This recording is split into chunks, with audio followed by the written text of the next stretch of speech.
Want smooth, high-quality models in Blender? Then you need to learn the Subdivision Surface Modifier. This simple modifier can turn a basic cube into a smooth, professional model in seconds. Let's learn how to use it. Subdivision Surface, also called Subdiv, increases the geometry of your mesh and smooths it.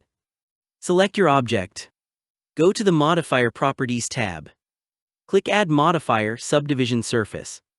Instantly your object becomes smooth. You'll see two main settings. Viewport levels, how smooth it looks while working. Render levels, how smooth it looks in final render. Start with level 1 or 2 for performance.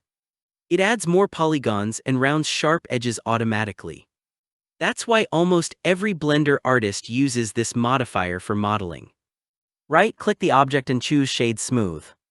Now your model looks clean and professional.